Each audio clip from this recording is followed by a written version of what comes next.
Hello, everybody. Welcome to the Tim Gaither Podcast, Wrestling Wednesday. My guest today is Chris Campbell. Chris Campbell was a two-time NCAA champion from Iowa.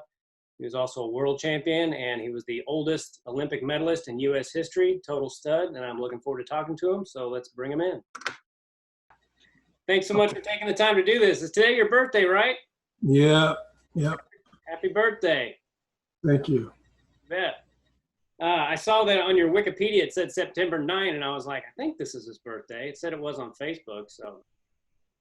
Yeah, and I try to hide my birthday in public just because of the, thefts of personality thefts, but I don't do a very good job. Yeah.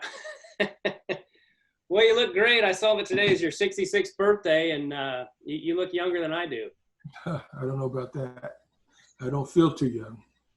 Yeah, well, is it true that you didn't start wrestling until your senior year of high school? No, that's not true. I wrestled in fourth grade for a year, and then I didn't wrestle again until ninth grade. I wrestled in ninth grade, and then I wrestled in 10th grade, and then my mother wouldn't sign any permission slips because she was a Jehovah's Witness. So I didn't wrestle my senior year. What I did is I went to a junior college and worked out with them the whole year. And then for some reason, my mother decided to sign to allow me to wrestle my senior year in high school. So. And you went 30-0, and was that in New Jersey? Yeah, 26-0. Yeah, I think it was 26-0. Yeah. Wow. In New Jersey, which is a single-class state, so one of the best wrestling states there is, you were able to go undefeated. Baumgartner, Burrell, Gene Mills were all from New Jersey, right? Yeah, it's a great wrestling state. And I mean, had you ever tried sports before? I mean, you were obviously a good athlete. Yeah, I played football in Pee Wee leagues. That was sort of my first love. Once I got into junior high school, people started moving really fast and hitting really hard. And it just seemed to me that that was a really dangerous sport to participate in. And so for my health, I decided that that wasn't the sport to do.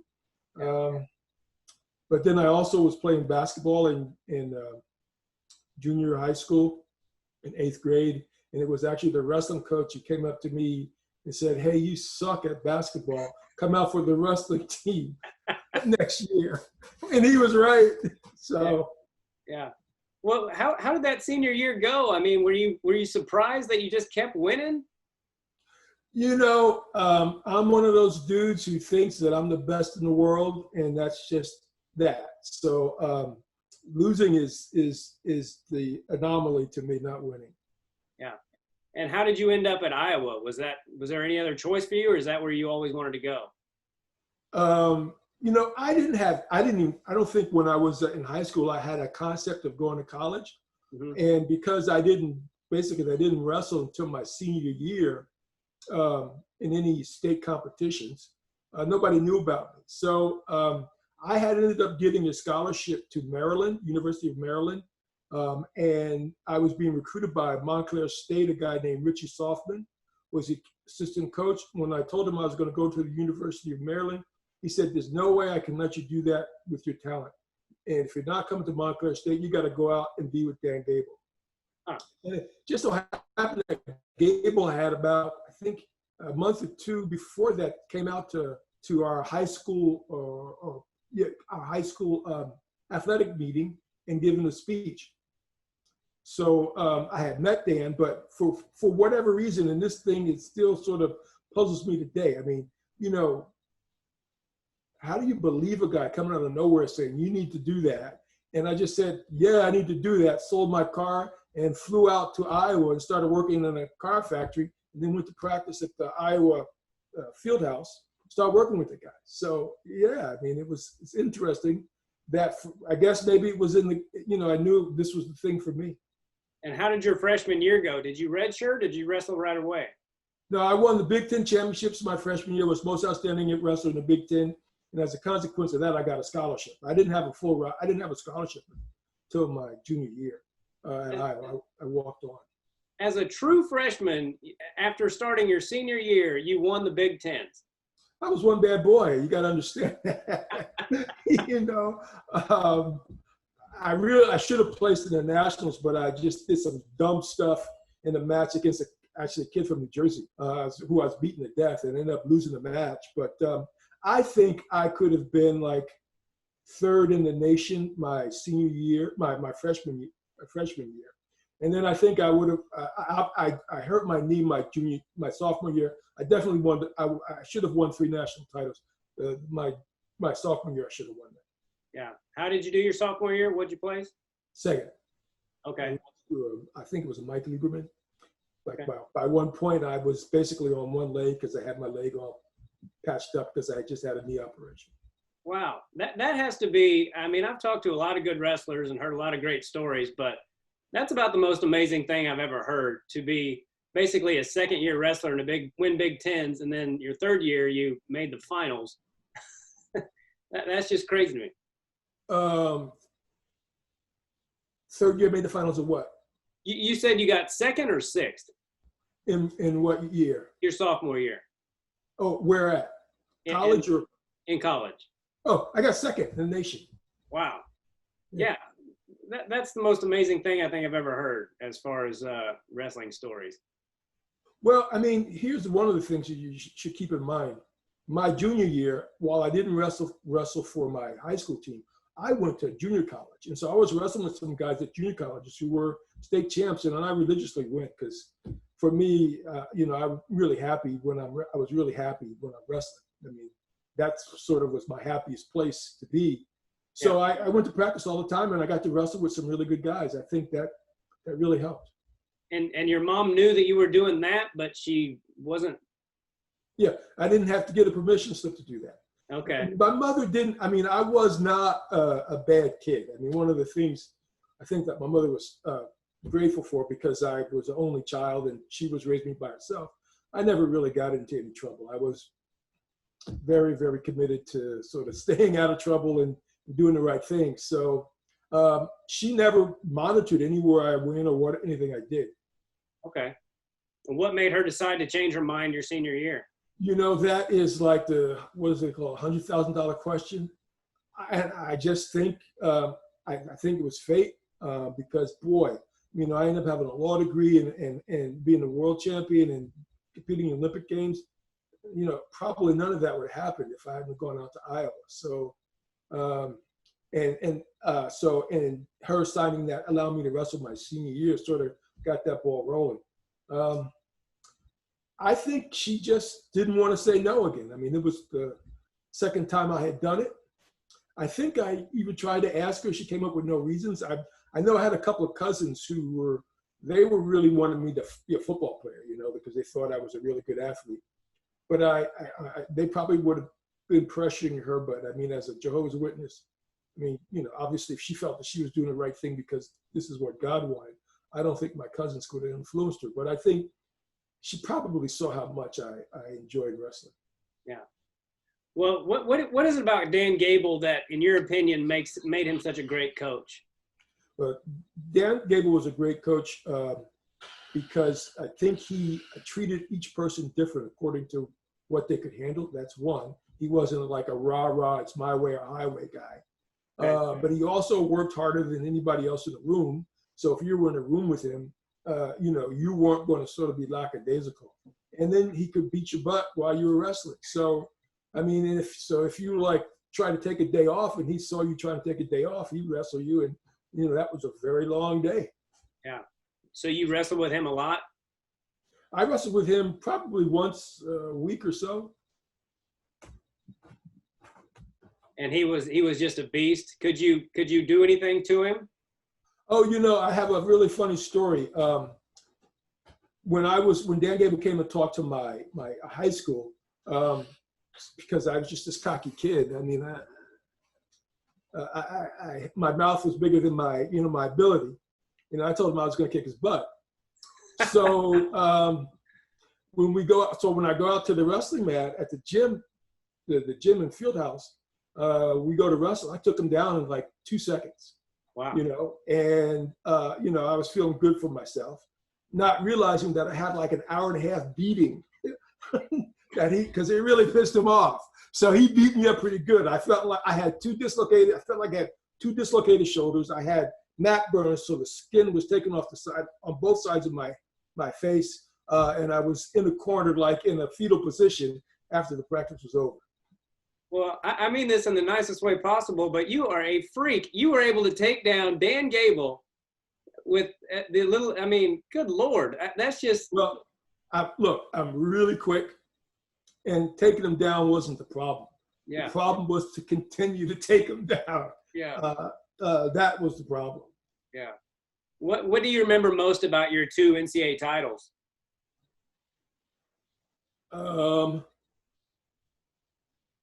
Well, with respect to my senior year, it was that I beat Mark Johnson, and I really liked Mark Johnson. So while I was sort of happy about winning, I was really sad that Mark hadn't won. Oh, so yeah. that was my senior year. My junior year, I was wrestling against a kid from Oregon, and in the semis I think the semifinals or something. Kid almost beat me, and he was really quick. And so that's what I remember about having to go after him nonstop to get the win. And you made your first world team right out of college, right? 1977, yeah. And I didn't prepare.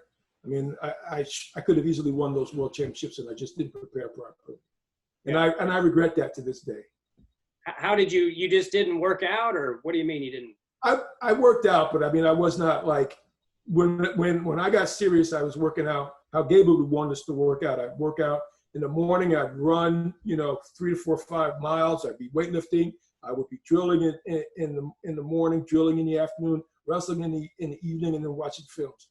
I wasn't committed in 1977. Like I started to be in 79 and 80 to make the Olympic team. So, I mean, I was totally focused on that. And once I got focused on that, there's nobody who's going to touch me. Yeah. Well, in the interview that I saw about Gable talking about you, he said that you were the most talented wrestler he ever had. And that's really saying something. Yeah, definitely a compliment. And I was his first world champion and his first national champion. Nice. Yeah. Wow. That's awesome. So how many world teams did you make total? I was reading all about you, but it almost got confusing because I was like, you've done so much and it was over such a long period of time. How many teams did you make? I made the 77 team. I made of course, the 80 Olympic team. Of course, the 81 world team where I won the world championships. And then I made the 1990 world team, 1991 world team, and then, of course, the Olympic Games. Wow. Yeah. Does that 1980 boycott, does it still eat at you a little bit, or? There is nothing that will piss me off more than thinking about that. Really? Okay. Yeah. I'm sorry I brought it up. Because, I mean, basically, that took away my wrestling legacy. I mean, the way I was competing in 1980, I would want, if seeing me wrestle in the Olympics at the level I was at, I would have been up there with the Gables and talking about one of the greatest performances. But, I mean, we had a great team as well. Lee Kemp was on the team. I mean, obviously, I could have been caught, lost by mistake, but if I hadn't been caught, I was going to beat everybody by over 10 points. Because I was beating Eddie Bannock by over 10 points. I was beating John Peterson over 10 points, and Mark Schultz didn't even get to me because those guys would lose. So at the trials, I mean, I was just dominating. Yeah. What happened in 1980? I mean, I know there was a boycott, but I was only 5 years old at the time. So what did they boycott it for? You're joking, right? I truly don't really know. So President Carter, the idiot, felt that because Russia was invading Afghanistan, okay, we should boycott the Olympics. Oh. And so he told the Olympic Committee to boycott the Olympics in 1980. The Olympic Committee appropriately told him no, because the Olympic Charter is not supposed to be political. And then after they said no, he brought them in and said, look, I'm going to take away your tax status, your nonprofit's tax status, and support under the Amateur Sports Act. And after that threat, then the Olympic Committee said yes, they would boycott. Yeah. Well, how satisfying was that World Championship in 1981 then? You know, I think it's probably one of my greatest moments because I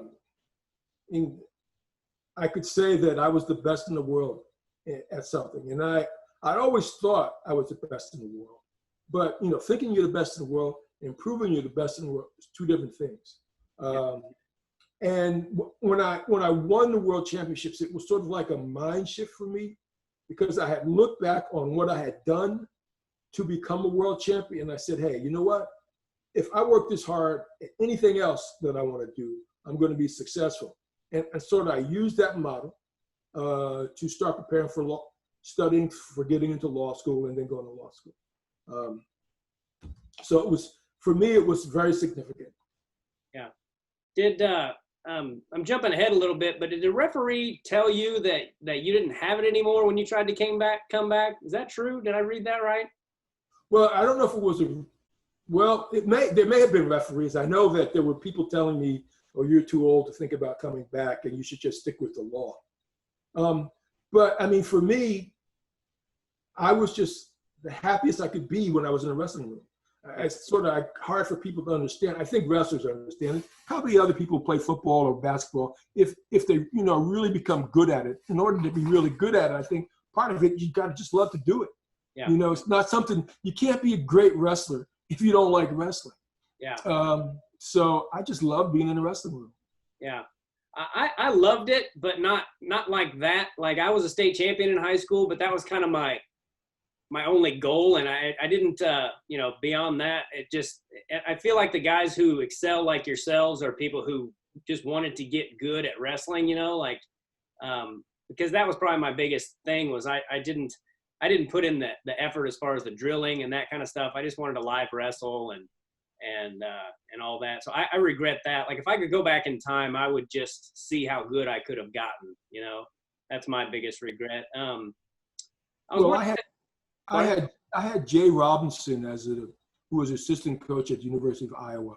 And so while Dan Gable was really good at making sure you ran and you weightlifted and you wrestled hard, Jay was really strong in making sure you drilled so that your technique is really good. So I had really the best of both worlds. And I had the best coaching, basically, probably available in the country. Most people don't have that. So I was lucky in that respect. Yeah. What was it about the Russians that were so tough? And back then, were they just, in your opinion, were they juicing like crazy? You know, it's interesting. It's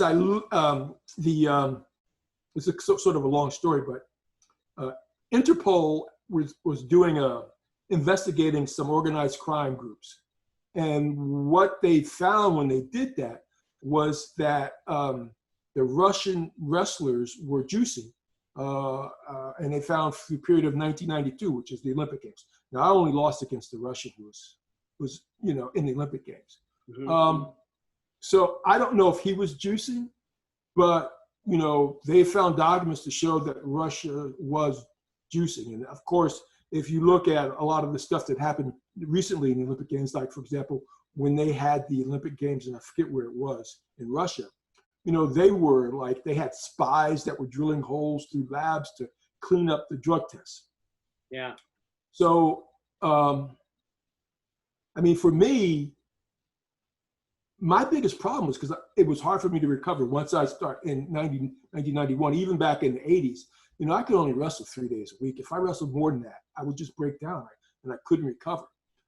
So it was definitely a disadvantage for me to be wrestling against somebody who could recover because they were taking steroids, if they were. Now, I don't know if they were or not, but the records show that was part of their systematic program at the time.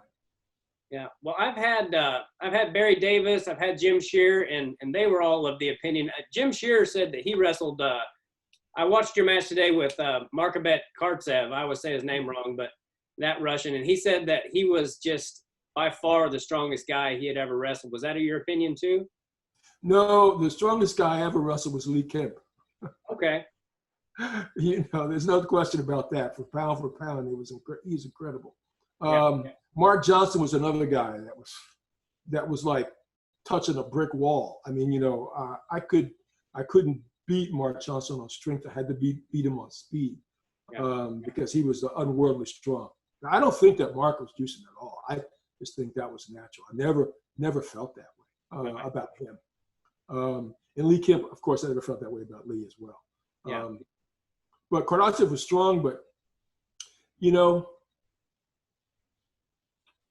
Speaking of Lee Kemp, I was thinking about him a little bit today because he was on that 80 Olympic team as well.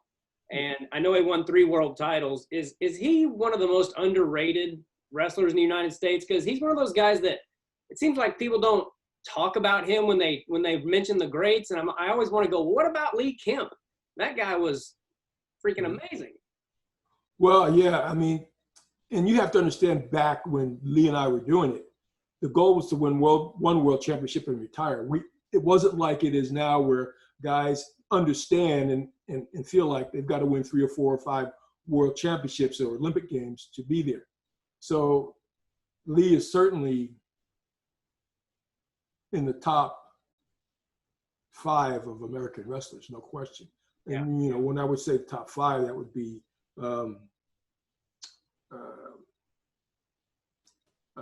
who's the guy from Oklahoma? Leroy Smith. No, not is it Leroy Smith? John Smith. John Smith, Bruce Baumgartner. I think you have to put Burrell in there now, right? And Lee Kemp and Dan Gable. I mean, he's certainly in that conversation of the greatest of all time. There's no question about that. Yeah. I heard you talking about Bruce Baumgartner, about how great he was and how you couldn't see how he ever lost a match. Man, that guy, I talk to people, and he's another guy that I get kind of ticked off when they talk about the greatest and they don't mention him. I'm like, he made 13 world teams and was a 5-time champ and was a 13-time medalist. I mean, just off the charts crazy. What was he like? Well, I'll tell you a little funny story about Bruce Baumgartner. And this is another example of where your mouth gets your body in trouble. So for whatever reason, and I mean, it was all sort of in good spirit. I would go up to Bruce and say, "I'm going to kick your butt. I'm going to kick your butt." And he'd look at me like, like this poor little child that's not healthy. So at the Olympic camp in '92, I actually wrestled with him, and when I wrestled, I took him down 2 times right away. And then he got pissed off and again crushed me. But what I really noticed about him, he was not only big and strong, but he was really, really fast. I suspect he was faster than most guys I had wrestled. I would say there's only, say, 1 or 2 other guys that were as quick as Bruce was. So for me, I had watched him, feeling him wrestle. It was like, how can anybody beat this guy? That's the way I felt. Now, obviously, he was going against some really tough Russians, and I'm sure if I wrestled him, I'd have felt that way. But for me, it was like, yeah, he's certainly one of the greatest, no question. Did you have a very good relationship with John Smith? Were you guys friends? I wouldn't say we were friends, but I mean, we were cordial to each other. And I do know, I have one story about him. He was wrestling in the Olympic trials, and he lost. And we had been traveling as a team together for about a year or so. And I went up to him and I looked at him and I said, "Get your shit together," because I didn't want to be on an Olympic team without John Smith. And he just looked at me like he was shocked, and I would say something like that. Yeah. But that's what I remember about that. Yeah, I remember he lost. That was back when you could lose I remember he lost in the Olympics too and still won. That was back when they had a different pool system or however it worked out. Yeah, and he lost to, was it John Fisher, I believe? Yeah. Who I would like to get on my podcast as well. Because he might be the only guy in history that's beaten John Smith and Kerry Colat. Yeah. John Fisher. So. Yeah. What was John Smith like? Well, he was a really humble, low-key guy. He was like very intelligent in terms of his strategy and approach at wrestling. I listened to him, and he would talk about how he went about things, how he tried to misdirection and all that stuff. And, you know, sort of misdirection wasn't my thing, but that was his. So, and he was really, so I really liked John. Yeah. Yeah. If, I know this is kind of a hypothetical, but if you wrestled in today's era where you can literally make a living, you know, back when you were wrestling, like, because you guys had to train as well as, like, you still had to work and make a living, right? Right. Yeah. And that was, I think that's the reason why my years from 77 through 79 didn't go that well, because I was really financial hardships. And some of that period of time I was on food stamps. And so had I had the ability to just totally focus on wrestling, you know, I think I would have had 3 or 4 world titles during that period of time. Yeah. And just having a guess, how many world teams do you think you would have made if you would have been able to just wrestle for a living? Yeah. Yeah. I think if I would have been focused, let me see. So I made essentially what, 5? Yeah. I would say about 8, because I'm going to have injuries in there, maybe 10 at the most. And if I would have continued to wrestle, I mean, I think one of the reasons why I was successful when I came back was because I'd taken 4 years off. So my body wasn't beat up, but I had been doing yoga and still running and lifting, so that my body was still flexible to be able to compete. Had I continued to wrestle, I would have continued to get beaten up, and I would have had a bunch of injuries. So, yeah, hard to say. Yeah, it's definitely hard to say, but it'd be interesting to find out. I mean, you were so talented, and what would you say your best asset was as a wrestler? Well, my best asset were the coaches that I had. I've had some really great coaches: Gable, Jay Robinson, and Stan Desick. And also, I got help also from Greco, Dan Chandler, in 1980. In fact, what most people were doing at the time in 1980, the book out for me was to tie me up and push me so that I couldn't wrestle, couldn't execute my moves because I was quicker than everybody else, right? So speed would be one thing. So I worked a week with Dan Chandler on upper body controls and tie-ups. And basically, once I had done that with Dan Chandler, and he was such a great coach, nobody was touching me after that, once I had that figured out. And your upper body was so big, but you weren't super tall. Was it super hard to get to your legs? For me, people couldn't get to my legs because of my speed. I mean, I was faster than anybody I would wrestle, basically, especially in my prime. There was nobody as fast as me. Yeah. What was I going to ask you about? This is kind of off the wall question, but I read that you were. Are you a Buddhist? No, I mean I'm a person. I'm a human being. Okay. That's it. Okay. Well, the reason I ask is because I was curious. Like, you know, it seems like mostly all people know about Buddhism is karma. You know, and people love to throw that around. But I'm like, I'm always curious. Like, you know, how would you explain Buddhism to somebody who has no clue about it? Well, I mean, I don't claim to be an expert, but I did one of the things I was really focusing on was being here now. And so when you're training hard, you want to be relaxed, but focused. And so some of the Buddhist technique was be here now, because all you have is now. You don't have the past, you don't have the future, you just have now. And so part of that focus was basically concentrating for you to be here now. And if you're here now, I mean, it's tough to beat. For example, in 1980, when I was going to Olympic trials, I felt sorry for the guys I was going to wrestle because I knew I was going to beat them by like 10 points. They didn't have a shot. But that was also because I was doing my sort of deep relaxations, meditations, but also working really hard. You know, you can't have one without the other. How would you tell somebody how to meditate? Because I've tried it several times, but I always feel like I'm doing it wrong. Yeah. Well, I don't think there's a wrong way. And I don't claim to be an expert on meditations, but the way I did it was I would do counting of breaths. So you basically, you breathe in, you count 1, you breathe out, you breathe in, you count 2, and you go up to 10. and then you start back down at 1 again. But the trick is, if you forget where you're at, you always start back at 1. You don't go 7, I think I'm 8 or 9, right? And then while you're sitting there, you need to be in a place where your spine is straight and you're able to relax. While you're sitting there, you're trying to not have your mind go other places and think about things like what I have for dinner, what work I got to do. Basically, you're trying to train yourself to be here now. And I think that's very powerful form of meditation. Now, there's some people who do meditation where you just sit there and you chant Om, or you just try to clear your mind. The technique I used was the counting of the breaths. Okay. Yeah, I'm a comedian for a living, and a couple of years ago, I just, I've always had some nerves, but a couple of years ago, I went through this thing where I was getting nervous like days in advance.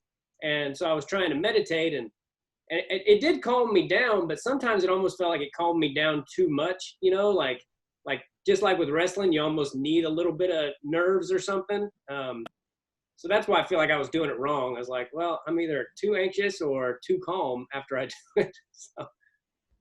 Yeah, there's no way of doing it wrong. It's the fact that you're trying to do it, I think, is the most important part. Yeah. Do your kids wrestle? How many kids do you have? I have 4 children, and none of them wrestle. Oh, yeah? Yeah.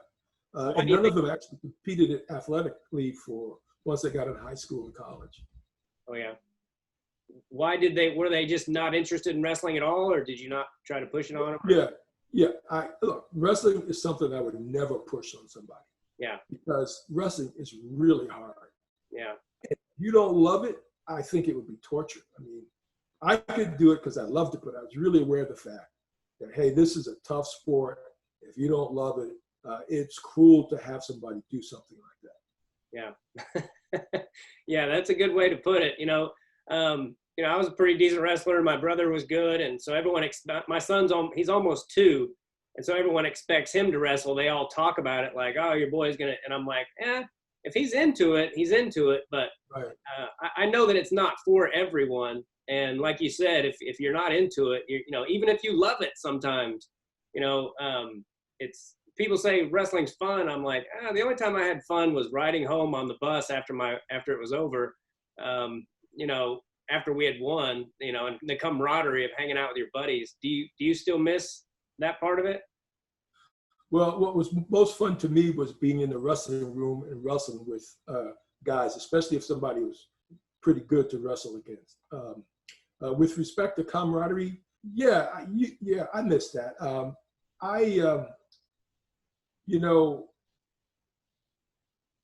The 1992 Olympic team I think there was a bunch of guys that I sort of really liked. So it was neat for me being part of that team. And I wasn't the big superstar, so I didn't have to sort of shoulder the weight like John Smith or Bruce Baumgartner or Kenny Monday did. But it certainly was fun hanging out with those guys. Do you still stay in touch with some of them? Yeah, I stay in touch with Kenny. I try and call John Smith every now and then. He never returns my calls. And then occasionally I talk with Kevin. See who else was on the team at that point. Zeke Jones, Kevin Jackson, yourself, Kenny Monday, John Smith. Yeah, Zeke I've talked to occasionally. Yeah. Are you still a fan of the sport? Do you watch it and stuff? Unfortunately, I haven't watched it, and to me, I don't like it. When I watched John Smith, he was just a beautiful wrestler. But that style of wrestling, with everybody doing it, it's just boring to me because everybody's so low to the ground. And I think it's unfortunate because when I was wrestling, we had to stand up and we had to contact to stay up so that you could do ankle sweeps, hip tosses, throws, and stuff like that. Very close to what the mixed martial arts are right now. So I think it was such a lost opportunity for us to sort of basically, once you allow people to lower their head, you eliminate all of that, those fighting styles. Yeah. What would you say the biggest difference was from your first world team in 1977 to 1992, other than obviously being older? Did you have to train differently, and did you have a different mindset? Well, as I said before, I mean, in 1992, I probably couldn't wrestle more than 2 days a week. But the biggest difference for me was that in 1992, if it was 1991, I think I was an attorney in Syracuse, New York, and I was going to the World Championships on my vacation time. So I was working out early in the morning. For lunch, I would weightlift at the gym, and then after work, then I would go on and wrestle at Syracuse with a guy named Mark Kerr was up there at the time. So he was a really good guy for me to have there. But once I won the World Championships and once I was second in the world in 1990, my boss comes in and says, "Look, Chris," I thought he was going to say, "Cut it out." He said, "Look, we think you're very talented. We want to support you." So what they did was they gave me a $20,000 raise, and they paid for all of my travel and so forth. So I went from in 1977 when we had to sleep in barns in Switzerland, I think it was, because the AAU couldn't afford hotel rooms for us. I went from that to 1992, staying in 5-star hotels with rental cars, convertibles, and traveling around the world whenever I wanted to train. So that's a big difference. Yeah. You said that you slept, they made you sleep in a barn? Yep. Wow. Harwood Hayward, yeah, because they couldn't afford hotels. That was 1977. Wow.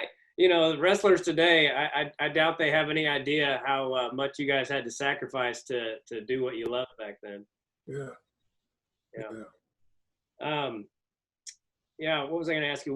What's your advice to somebody who has a small child?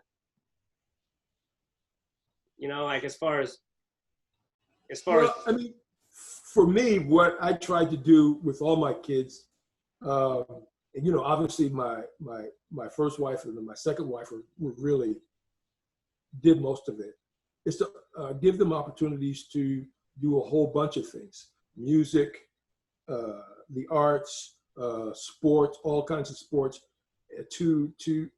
so that they can get a feel for what they're really good at, what they want to do. Because I went to Westfield High School in New Jersey, and it was a very supportive community. But I gravitated to what was my best thing, I think, naturally. I think children will gravitate to their best things, but they got to be exposed to them. So I think exposing them to that, and then not being critical. Because I mean, if you have like asshole, and I say that, coaches, these byway the highway guys, they're just going to kill the kids the joy of the sport. So you got to watch those coaches, keep your kids away from them, but expose them to a lot of stuff. That's what I think. Yeah, I started when I was 7, and there was a lot of good kids growing up that they didn't even wrestle in high school because they got so burned out by parents and the way they acted and acting like winning was life and death and all that. And Right. If my son wants to wrestle, I'm just going to encourage him to get as good as he can at it and not worry so much about the winning and losing right away and all that stuff. And so what did you do in the years that you didn't compete? Okay, so like from 77 and 78, 79, basically was injured and not in good shape. 80, of course, I made the Olympic team. 81, I won the World Championships. 82, my back was injured. 83, my back was still injured. In 84, the week before the Olympic trials, I tore my cartilage in my knee, so that knocked me out of the Olympics in 84. Went to law school at Cornell University for 3 years. Graduated from Cornell in, would that be, 87. And went to work at Hartford, Connecticut for about 7 months with Carrier Corporation, United Technologies Carrier Corporation. After 7 months at the corporate headquarters, they moved me to Carrier Corporation in Syracuse, New York. And of course, that's where G Mills at the time was assistant coach, and Mark Kerr was a wrestler at the time. And that's when I started wrestling up again. Was it difficult for you, like mentally, during that time when you didn't wrestle? Yeah, I think that when I wasn't wrestling, I was very unhappy. I didn't want to wake up in the morning. I mean, I was really, I guess you would say, depressed. Yeah. For quite a while, and I mean, it affected me in a lot of different ways. And so I didn't start feeling better until I started wrestling again. And I think it was 1989.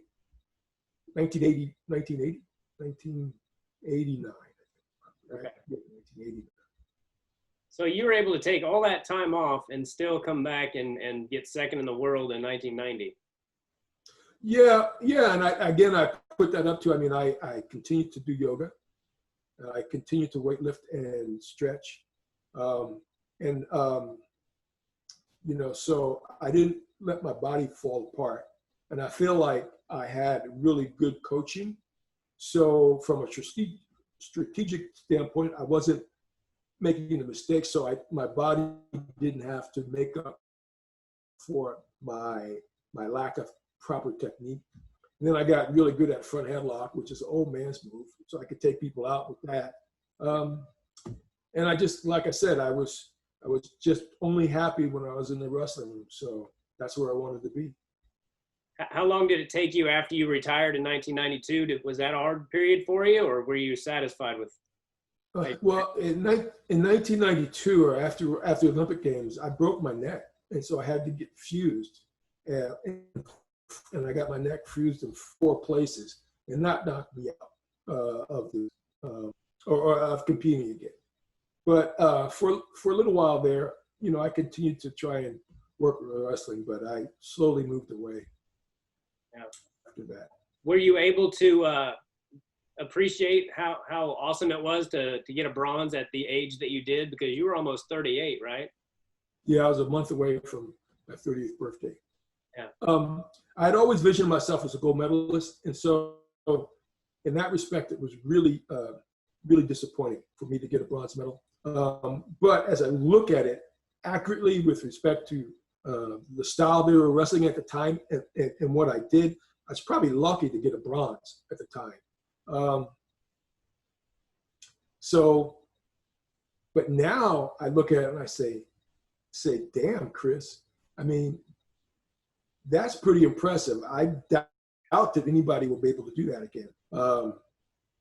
So I think I appreciate, you know, what it took to get the bronze, although that's not the goal. But, you know, and for me, I feel good about it because let's say if those guys were juicing, I never juiced. I never cheated in my wrestling. So what I got, I earned. If it's the bronze medal, then yeah, I'm happy with it, you know, because I worked my ass off for that medal.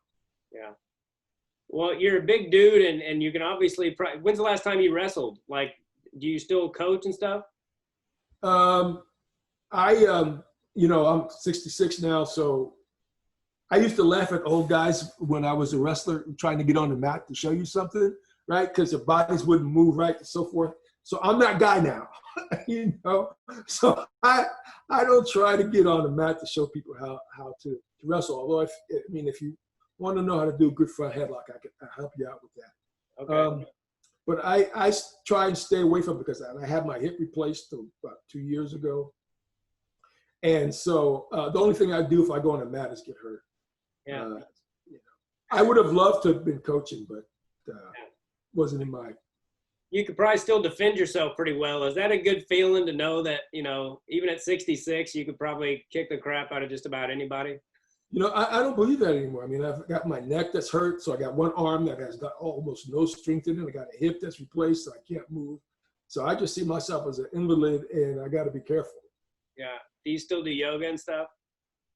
Yeah, I stretch a little bit, yeah, but I need to do more. And that's like the one thing that I would really love to do now but I'm working full-time as an attorney because I got to get my youngest daughter through college. It would be to go on a training regimen again and try and get back. I don't think I'd get back all the flexibility, but trying to get back my flexibility, try and get back the strength as opposed to sitting down in a chair for 8 hours a day, you know, reading statutes and so forth and writing opinions. Now I have grown to enjoy doing that part of that attorney work, and it took me a long time. I would say I didn't enjoy being an attorney until 2 years ago. Yeah. But I would love to have the time to focus on my body like I did in 1992 and so forth. What kind of law do you practice? I'm in I call myself in the financial industry. It's insurance defense. So in other words, let's say you get in a car accident or you're a contractor and you break somebody's house some way, and then you have insurance. Well, the insurance company then hires me to represent you. So some of my clients have been like, I represent Uber, like for their car accident cases. I've represented who else? A bunch of big companies through the insurance companies. Cool. Is that nerve-wracking? Like, do you practice in the courtroom? We can do arguments. I have never done a jury trial. I've done a bench trial. I've argued motions in court. In my business with insurance defense, most cases, I'd say 99.9% of them is settled before they go to trial. Because if you really look at the case, what happened in the law, I mean, it's pretty apparent what you do now. Sometimes you run into some hard-hit people who don't have a good case, and then you have to do what we call a summary judgment motion. So I brought a bunch of summary judgment motions in one. I had a big case of my own in New York City where I sort of established case law with respect to elder abuse cases. And it's, I get calls every now and then from counsel wanting my briefs on my appellate argument. But yeah. Were you the type of person that got nervous before you wrestled? Yeah. The only time I wasn't nervous before I wrestled was in 1980, when I just felt like I was going to beat the guy so bad, I felt sorry for him. But yeah. other than that, I definitely would get nervous. I think it's great that you felt sorry for him because you were so good. Yeah. Yeah. Well, I mean, I had been in a situation where through 77 through 89, people were sort of pushing me and get me called for stalling. So I would take a guy down 2 or 3 times, and then I would get called for stalling 3 or 4 times. So the score would be like 5-4, or I get cautioned out or whatever. And I didn't feel it was fair. And so in 1979, I was like, I said, you know what, screw it. I'm just going to get in such good shape. I'm going to beat the crap out of everybody. It doesn't matter what the coaches, the rest do. And that's what I did. And I'm actually kind of proud of myself for not quitting, because I really thought, well, these guys are going to, take away my wins. I should just quit. I said, no, I'm just going to beat them to death. So. Well, that's awesome. Do you still stay in contact with Coach Gable? We talk from time to time, and I talk with Jay Robinson from time to time, and I like to stay in contact with Stan Desick. Yeah. Cool. Well, I won't take any more of your time on your birthday, but I just wanted to tell you that I used to, back in the day, you could only look in USA Wrestler and to find, sometimes you wouldn't find out the results of the World Championships for a full month after the World Championships were over. And you're an absolute legend, and it's just an honor to me that you took the time to do this, and I really appreciate it. And you're one of the best ever, and just super cool to be able to talk to you. So I really appreciate it. Thanks, Tim. I appreciate it. You bet. Is there anything you want to say before we get out of here? No, I think I'm good. Go Hawks, right? Yeah, absolutely. I was really heartbroken for them this last year because they were definitely the favorites, and I don't know if you were paying attention to the college season, but they definitely were the front runners, and it was going to be cool to see them, hopefully win a title, because they hadn't won one in a while. Right. I mean, that was really sad, and I guess it was a couple of senior too who were looking for their 3rd or 4th, whatever. Yeah. Yeah. So that's really disappointing, and I guess the NCAA is not going to give them a chance to come back. Is that right? Yeah, they're not. What they did was they just took the top 8 ranked people and just made them all Americans, and there were some people that were undefeated and didn't get a chance to see if they were the the best guy in the country, and I can't imagine not being able to do that. I had a pretty weird high school career, and I ended up going undefeated my senior year, but it was still, I can't imagine if I hadn't have gotten that opportunity, if they had just taken it away from me like that. So I really felt for them, but hopefully this year it'll happen, and we'll see what happens with the season. I haven't been paying much attention to it lately either with my son and everything. It's been difficult, but I hope they get to have a season this year. But well, I could definitely relate to him because obviously in 1980 took it away from me, so it's devastating. Except for me, it was idiotic reasons to take it away. With respect to these guys, I think there was good reasons to take it away, but still disappointing. Yeah. The only thing I heard political in my house growing up was that my dad hated Jimmy Carter for lowering the speed limit, and now I have a whole new reason to not like Jimmy Carter. Exactly, right? Yeah. I'll tell you a funny story. Here's the sad part, talking about time. My family, my ancestors were slaves of Jimmy Carter's ancestors. Oh, wow. Yeah. Our tree went back. We did that. So this guy, so not only did his relative sort of destroy the lives of my relatives, but he really just took away the most important thing in my world at the time as well. Well, what a story though, that that your ancestors and what you came from and ultimately becoming the best in the world. I mean, that is that's one of the best stories ever. So, well, it was a fun ride. Yeah. Well, I really appreciate you doing this, sir, and God bless you and your family, and hope everything's going well for you. I know you're in California too, but are you in Northern California? Yeah, I'm in the San Francisco area. We had some really bad air, worried about your house burning down. It's just a matter of time with the climate change. It's just a matter of time before everything burns over here. Yeah. Well, we'll say a prayer for you, and thank you so much for doing this, and I'll let you know when it's out, and maybe you can put it on your Facebook page. Sounds great, Tim. Appreciate it. Thank you, sir. Take care. Bye. Bye-bye. All right, everybody. That was Chris Campbell, absolute legend and legend of the sport, and a great dude, and I love talking to these guys. And as always, go to makingithappen.com, MACAN ithappen.com. Help out little Bo Macon and his family, and subscribe to my YouTube channel, and God bless all of you. Thanks for tuning in, and I'm not sure who's on next week, but I don't think I have a wrestler scheduled next week. But anyway, I really appreciate you guys supporting the channel and myself, and God bless all of you. Take care. Bye. Do us both a favor and click on that subscribe button.